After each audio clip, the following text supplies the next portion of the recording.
Good morning, calendar week 08. We are definitely living in a simulation.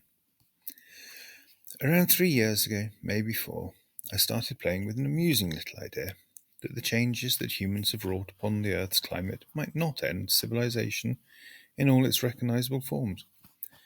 I think someone challenged me with the desperately hopeful, "But you might be wrong." "Sure," I cheerfully replied. "We might wipe ourselves out with nuclear war first. Or we might be vapourised in a galactic conflict, though goodness knows what invading aliens would want here. Or a passing black hole ejected from some supernova event a billion years ago, a billion light years distant, sucks us into its insatiable gravity well. Or the Yellowstone Supervolcano goes kaboom. Do we need to even mention unaligned AI at this point? I rattled off a list which later turned into a card game called We're All Going to Die. I've been developing this card game ever since, and I just can't get it to work. The problem is, all possible existential threats, the list is now well over 100, seem just about equally likely and all equally well existential. The conclusion that I'm finding wrong, but inescapable, is that we really must be living in a simulation. How can everything possible all be going wrong all at the same time? Are we really so unlucky to be living in that timeline? I've joked about this a number of times to unwilling audiences around the campfire, and my big punchline has always been, "I guess we'll know for sure when NASA announced they found an asteroid on collision course with the Earth." And before you write me saying that multiple scientists with very large telescopes and omni-powerful supercomputers have said that asteroid 2024 YR4 is a fraction of the size of the one that got the dinosaurs, I don't mean that one. I mean the one that's hiding behind it. The chapter about compost, part 1 of maybe 6. Not compost. Compost is any sort of dead plant material that's been broken down by bacteria and or fungi that is used to improve the growing conditions of still alive plant material.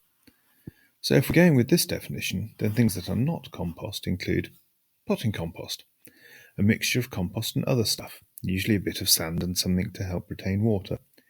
In commercial stuff, this might be vermiculite or perlite, 2 minerals which are only ever found in potting compost and are really good at retaining water. When I make it, I use moss. Green manure, crops grown specifically to be ploughed directly back into the ground, generally to improve soil condition. Farmyard manure might just mean animal poo. Stable manure is better because this is mixed with lots of bedding material, which is probably straw, and pea, which helps break everything down faster. Vermicompost, plant material that's been passed through the guts of a worm. It's very rich stuff indeed, and generally goes either on the hungriest plants, pumpkins, or the ones that can deal with the richer soil, potatoes.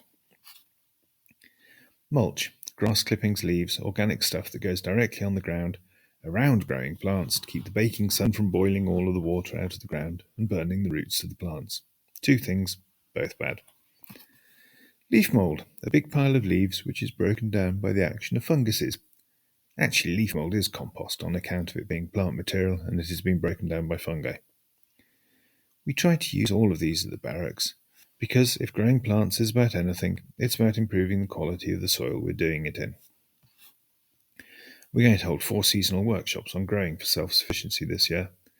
In the spring session, we're going to learn how to make our own potting compost. This week, at the barracks, the temperatures went crazy, by which I mean cold. Whilst it's still mighty chilly in here before the fire really takes, it seems that I've at least been partially successful with my blocking drafts improvements that I have quietly been making recently. And I've been able to do yoga every morning before feeding the pigs. It's not the temperature of the air that's been stopping me, it's the floor level drafts. They were not the sort of things you wanted to put your hands or feet into. I did almost nothing outside this week other than chopping wood and bringing it in, and walking around in the snow marvelling at the icy beauty. The end of this week is looking a lot more tempting for some still very early sowings. The next step of the tomato house requires some accuracy in sawing, and honestly I'm not even going to try to do that in sub-zero temperatures. It doesn't work. Believe me, I've tried. So mostly I stayed inside and worked on a presentation on vegan self-sufficiency that I'm hoping to be giving in a little while. I shall tell you if it comes off. And working on the website.